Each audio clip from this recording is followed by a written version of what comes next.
So recently Techland invited me to a hands-on session for Dying Light The Beast. Originally planned as a DLC for Dying Light 2, The Beast ended up evolving into something bigger as the next major installment in the franchise. And for the past few days, I've been replaying it and also wanted to bring you guys my thoughts about it. Quick disclaimer, this is just a vertical slice and not the finalized game. You may see some bugs here and there, plus my play session was done over GeForce Now. So while it did run smoothly and played on the max settings, I'm expecting things to be even better when playing locally. I'm also excited to say today's video has been sponsored by Konami. Metal Gear Solid Delta Snake Eater is more than just a remake, it's a faithful recreation of one of the most iconic stealth action games ever made. And it's out right now for PlayStation 5, Xbox and Steam. And the biggest highlight here is that you choose how you want to play it. Either using the legacy style if you prefer the original top-down camera and controls, or the new third-person mode with modern controls to fully take advantage of its graphical makeover and amazing new animations. We also get lots of quality of life features too, such as customizing the HUD layout entirely all the way to turning individual elements on or off. Or editing the controller button layout is also possible with different custom presets to help with that. But personally, I love we can swap our camouflage on the fly via the quick menu rather than having to fully pause the game. And let's not forget, we can relive iconic moments like these in glorious ultra high quality. There's something in here for everybody, both for veterans up for a nostalgia trip, to newcomers alike who just want a solid stealth action game. That's why definitely make sure to check Metal Gear Solid Delta Snake Eater using my links down below, and of course I'm gonna give some huge thanks once again to Konami for sponsoring today's video. That being said, one of the first impressions I had the moment I stepped outside was this feeling of nostalgia hitting me all at once. Not just because we're stepping into the shoes of Kyle Crane once more, who returns as a protagonist, but also something about the atmosphere itself. The fabric and the breeze blowing in the wind, the grittiness, the rooftop zombies, all hit home like that first time I got into Haran so many years back in the first Dying Light. For me, that moment was unforgettable, yet the series never quite hit that note again. At least until now, it is getting definitely close. That is because Techland is kinda going back to the roots with this, while also making it feel more grounded. And I realize I'm saying that while jumping 3 stories down straight into a dropkick, but that is the feeling that I got from playing it. If I were to compare this with the previous Dying Light entries, it definitely got rid of the odd floatiness we had in Dying Light 2 altogether, or at the very least, it's minimal, and compared to the first Dying Light, it feels like climbing is a lot more realistic and has more weight to it. So Crane is still agile, it's just that he won't vertically climb a whole building as if there was no gravity at play. No assistance also means you've got more room for error, but really a few minutes of practice and you're good to go. Combat is another aspect I was somewhat worried about. The game did make some great leaps forward on the combat aspect even in Dying Light 2, though to this day I still don't understand why Techland outright refuses to bring back the X-ray mode. It's baffling, but I think we got the next best thing, or actually even the upgrade, which is physically seeing inside the enemy's body. It sounds strange, but to put it into words, the enemy damage detail is on a whole different level. So when you hit them, wounds realistically form depending on the severity of the hit, the body part, the angle, even the type of weapon used. So a machete to the face can physically peel the face skin back and make the zombie look like Predator after a bad meal. On the other hand, blunt attacks also leave cracks, holes, and even dislocate jaws, and the same goes for the body. In fact, the level of detail here beneath the skin is really high. It sounds gruesome, but if this is supposed to replace the X-ray mode, I think it does a great job at it. However, I still think if Techland came out and combined both of these systems, that would really elevate the game at a level never seen before. I can already smell the limited ads about to hit me worse than this shovel is about to hit this zombie, but I digress. but probably still not quite as hard as when you turn beast mode on, or better yet, it turns on for you initially by default once you get the rage meter fully filled. Eventually you will get more control over its activation via the skill tree unlocks, but beast mode makes you godlike. Straight up, you will be mowing down waves of zombies like they are nothing. Fling them across, rip them apart, break them in half. If you strategically fight the small fries until the meter is almost filled, you can then switch up on the volatile and make them the hunted and not the hunters.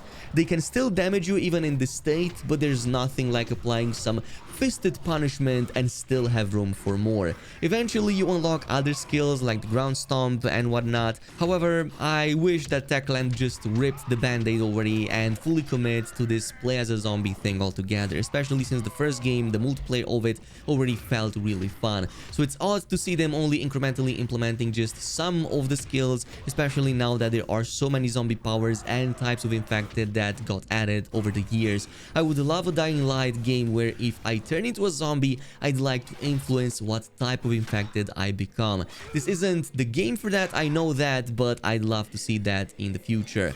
I was also decently pleased with the open world. Haran is still better in my opinion just because it made it seem the stakes were much higher, though the story this time around brings us to Castor Woods, so being inspired by the Swiss Alps, it's like every small medium-sized town in Europe, lots of narrow streets, old architecture, lots of stone, so it definitely has that charm about it.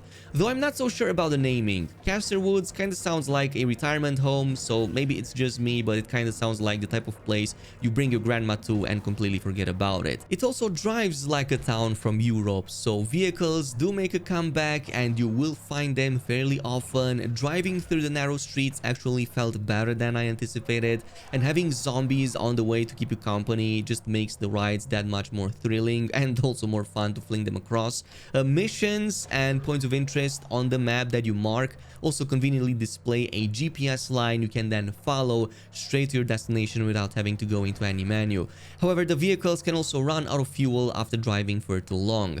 I will say though, by far the most useful mechanic from the vehicle, besides just transporting you, is the fact that most of them seem to feature these massive UV lights you can turn on, and they are so strong that you can literally turn off a whole horde of zombies, like pretty much get them inactive and then go ham at it. And I imagine that this is going to come in super handy when taking down convoys.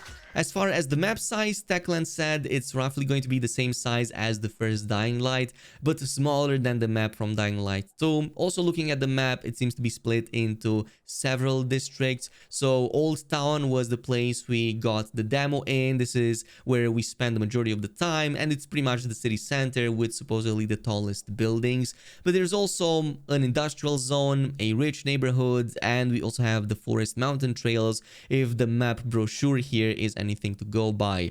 It also looked like some of the areas had a minimum level requirement, which was 6 in the demo. I'm not sure if that's going to be final for the full game, although if this is something that bothers you in other games, it's likely going to continue to bother you here too, having an artificial gap between you and your enemies just because of some random stats. But this all changes during nighttime. Nighttime is once again back at the horror-inducing nightmare fuel that it once was. Being more grounded means you can't paraglide your way out of a volatile wanting to caress you with extreme violence. So running away to full panic feels like adrenaline is pumped straight into your veins once again. The UV flashlight can help over here, but only momentarily as the battery is quick to burn out. Even playing on normal difficulty got me killed on a few occasions, although I don't want to oversell it. You will mostly only die if you really mess up. However, you will also see all of these zombie types introduced in Dying Light 2 making a comeback here, which makes nighttime that much more fun now that it feels more grounded. At one point, a menu tip told me that bolters appear more often at night, but are worth it to take down given the fact that they supposedly drop better loot. Now, I've also done some of the quests given to us by the NPCs back at one of the safe houses we started in. It seems after years of being experimented on, Crane escapes his captor and somehow gets involved with this group of people over at Castor Woods, helping them out with their zombie problems and human problems alike. I don't want to spoil anything, but in this case, the missions are, or at least felt, more linear. It seems that there's no more decision making, at least nothing too substantial. The only one I had during the demo was basically deciding how a certain person was about to die, and that was basically it. But in this one specifically, I had to find out who was ambushing my people, which meant taking down a large group of zombies in a really badass way. So flamethrowers are also part of the deal. They are highly effective against moving organisms, but I also got to play with grenade launchers later down the line in a separate playthrough, which are even deadlier. Of course, they also make a lot of sound, but who cares? You're going to blow everything to smithereens. But I've also tested assault rifles, pistols. The devs pretty much said that there are around 100 weapon types in the final game, although in this demo we got access to only about 17, including the range and the melee ones. My favorite though was definitely this katana. It really made cutting in half a breeze, so it definitely felt satisfying. And one thing I want to add is that modding and repairing is also back on the menu. It seems 100% to function just like how it did back in Dying Light 2, all the way down to the menus, which made it obvious this was originally planned as a DLC rather than a standalone. So if you've got an assortment of mod slots just like before, you can put extra effects into them to trigger stuff like electrocutions, freezing, setting enemies on fire, all the way to the fling mod, which is also back. So if you had no opinion of this before, if you loved it, or if you hated this before, you're going to probably not have a change of heart going forward, as it's pretty much going to be almost exactly the same. The only other thing I'm going to mention is that open world does feature some mini games and other side activities you can take part in, so there are quite a few, let's just say, humans in need of help. Every now and then you're going to hear a scream, and if you go there you can actually save them in time, otherwise you're going to just fail that. But if you do save them, you get some extra XP and even a reward at times. You can also find some of these convoys, and just like in Dying Light 2, they are quite useful for rewards. They will typically involve taking down a bunch of stronger zombies, including some of these demolishers, grabbing a key from one of the fallen infected, and then using it to open up the convoy, which is going to give you resources and oftentimes also a pretty powerful item. So I imagine as we get to higher levels, this is going to give us legendary loot, possibly better effects, and much stronger damage. Now Crane also has a skill tree over here with 4 branches that kind of deal with separate things. So 3 of them are going to be mainly his human abilities, and there's also the beast mode over here to the right side, which deals with zombie powers. So anything from ground stomps, shouts, mega healing and whatnot, pretty much everything you're going to find right here. But these are acquired via a different set of skill points called the beast points. For the other trees, they have a lot of returning skills from the previous Dying Light games. For example, power skills to the left side handle stuff like drop kicking, all the way to the windmill at the end, which makes a return from the previous games. Also, camouflage is on the bottom row here at the end in case you want to hide from zombies. But on the way, we have crafting skills that lets us pretty much unlock flamethrowers and grenade launchers. And there's agility on the tree above, basically stuff like dashing, running, vaulting, and so on. And this pretty much concludes today's video with some of my initial impressions. Again, I have a more positive look on this compared to the Dying Light 2 launch date, just because of the atmosphere and how the game feels. I'm not so sure about everything else because I do have to see the whole game, so if you want to see the full review of it, definitely stay tuned, subscribe to the channel. There's going to be a lot more content, gameplay, and even guides as we approach launch day. Thanks so much for watching, and I'll see you in the next video.